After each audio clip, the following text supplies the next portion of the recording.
everybody, Chris the Old S Retro Gamer here. Today I'm going to talk about the Midwest Gaming Classic, which is a video game convention that takes place in Brookfield, Wisconsin once a year.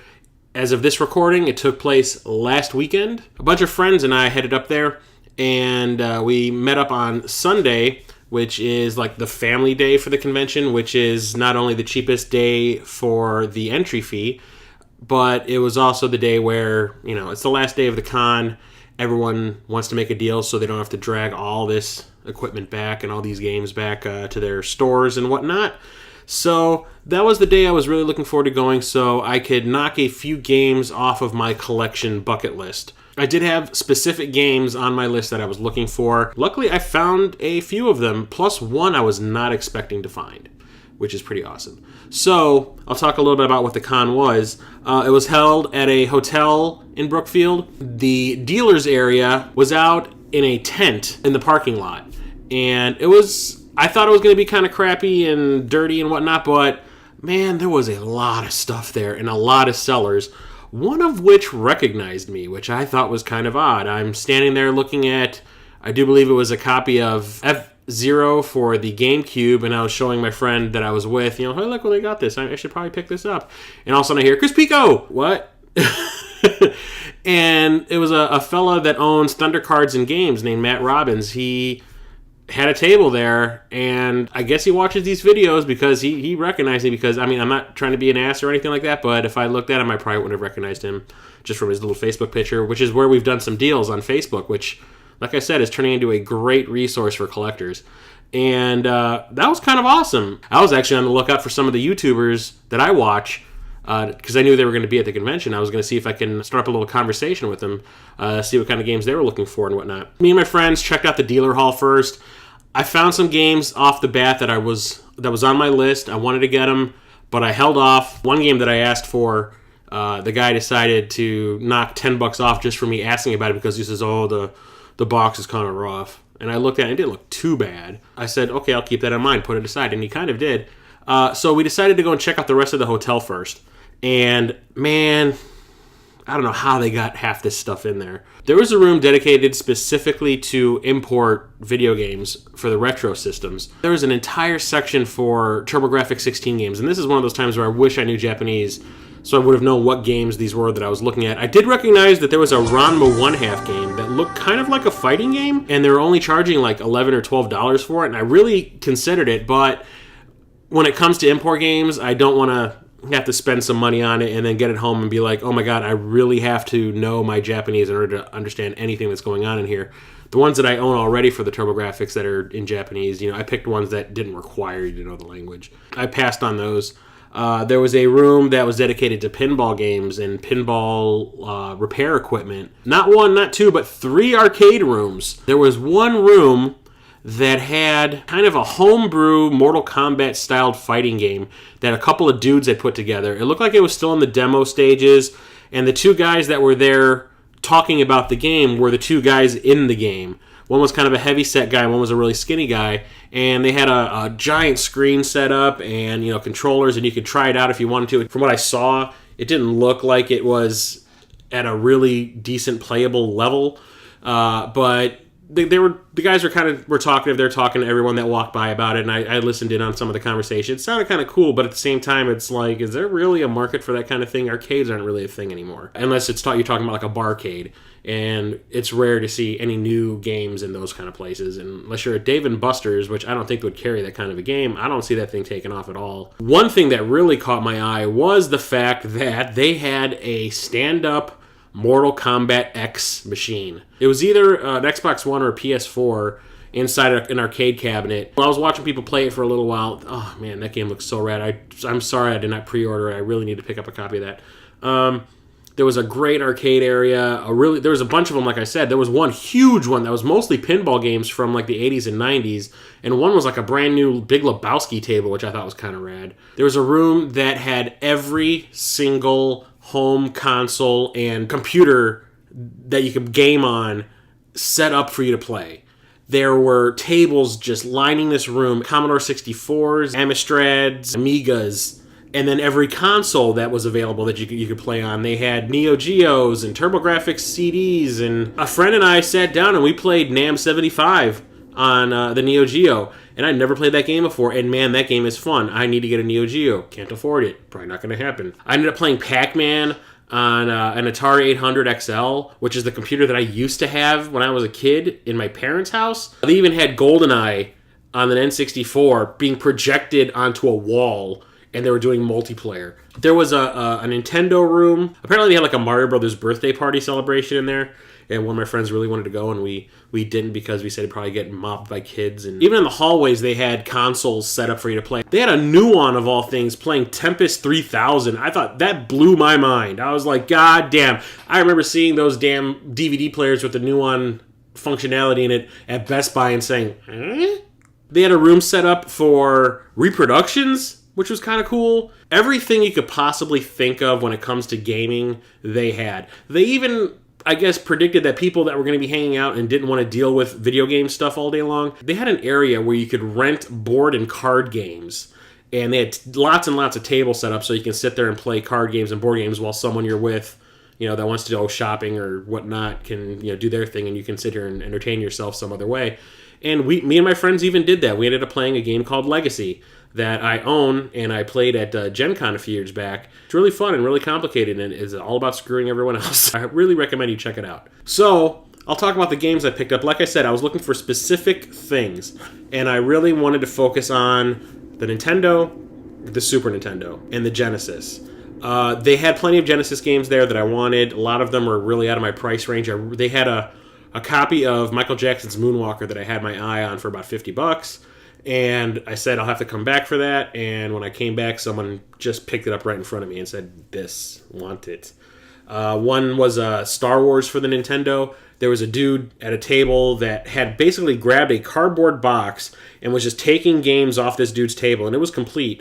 And just throwing all these games in this box and said, I want all these. And the Star Wars was in that box. And I was like, Then there was that one table where that guy decided right off the bat to knock $10 off the game before I even committed to buying it because he said the box was in kind of a bad condition. And I asked him to hold it. He did. I came back and I bought it. And that game is G.I. Joe Real American Hero.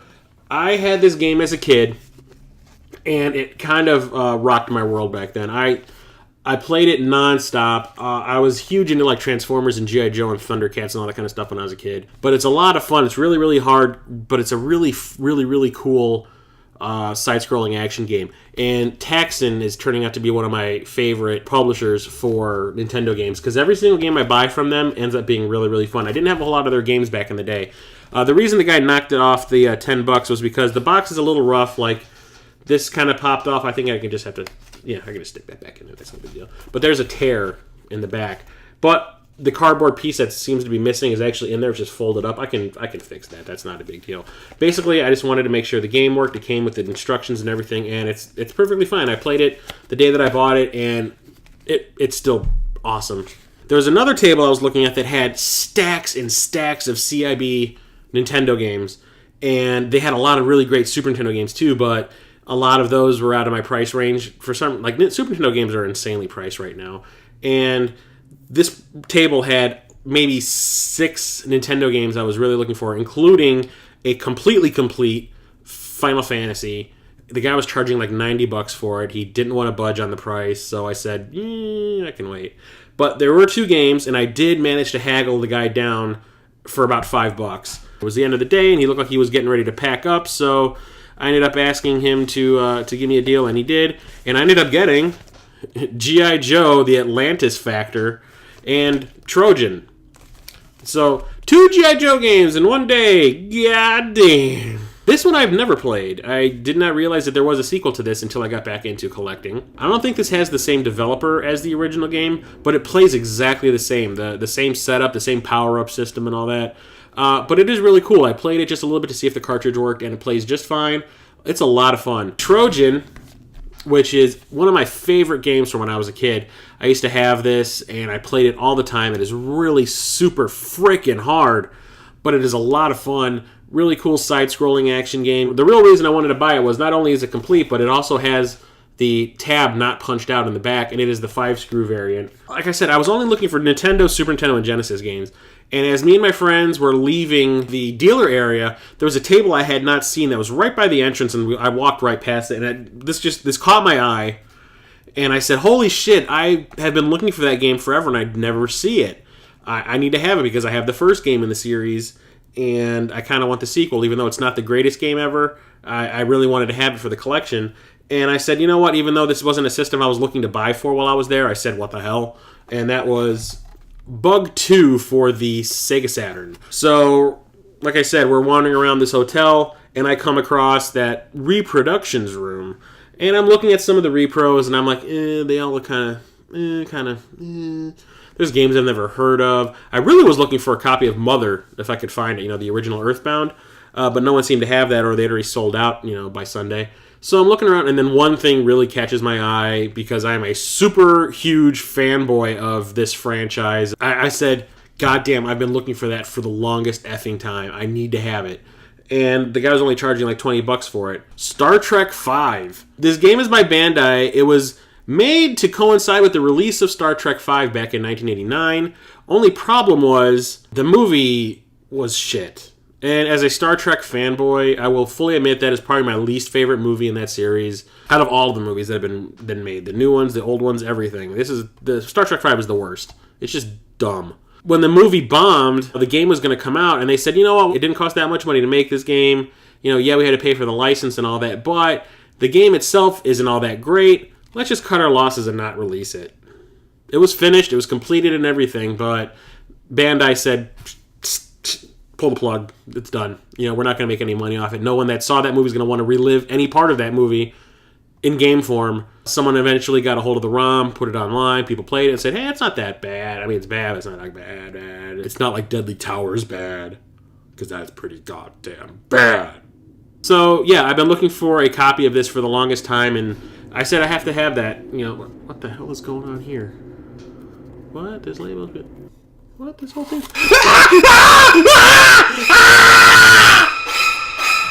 I did that on purpose. I had already peeled the label off. I restuck it on here. The one reason I almost didn't buy this was because this label that's on here is a big, blurry mess. You can't really see it from that distance. When you get close, it looks like somebody pooped on some paper and rearranged everything to look like the poster from Star Trek V. So I contacted a guy that I know on Facebook that does reproduction labels, and he's making me a brand spanking new label that looks nothing like this. I also found a place online called Uncle Tusk, which was referred to me by another Facebook friend that I've been buying stuff from. And they had a repro box and a repro instruction booklet, which is fantastic because I really don't like loose cartridges. The way I'm collecting, I want everything to be in a box, reproduction or not. I will definitely do a review of this in the future. I want to say we spent maybe 4 hours there. Will I go back next year? Seeing that it's only about an hour and 15-minute drive from where I live in the city, I would have to say yes. I would definitely go back on Saturday maybe next year just to see all the crazy stuff that was going on. I didn't get to see any panels. I didn't get to see any of the YouTubers that were there.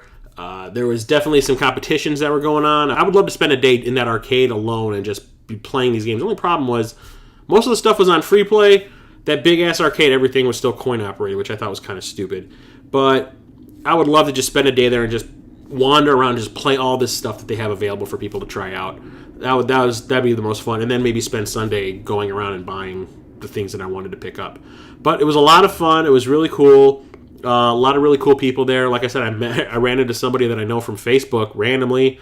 That was kind of cool. And it was a good time. Me and my friends all seemed to enjoy ourselves. So it was pretty rad. I would definitely go back next year. Maybe by then I can convince a couple of other friends to come with, and it'll be a party. A truck gaming party. In a big-ass tent with hundreds of thousands of dollars in games.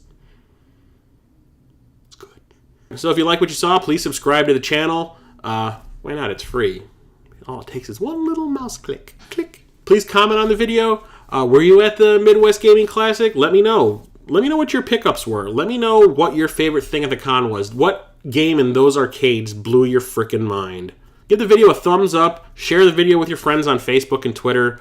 In fact, look me up on the Twitter. Look me up on the Instagram. I've got the links in the description below. And also, don't forget to check out my other show, TOASTY. The link will be in the description also. Me and my friend Josh talk about everything geeky, including video games and movies, TV shows, board games, internet culture. It's a lot of fun. Check it out. We recently had a local celebrity blogger from Geek Girl Chicago, Lauren Fates. We did a 2-part episode with her where we talked about movies that are coming out that are actual sequels to movies that are over 20 years old. It's a lot of fun, really in-depth conversation. So check that out. And until next time, I am Chris, the old-ass retro gamer, signing off.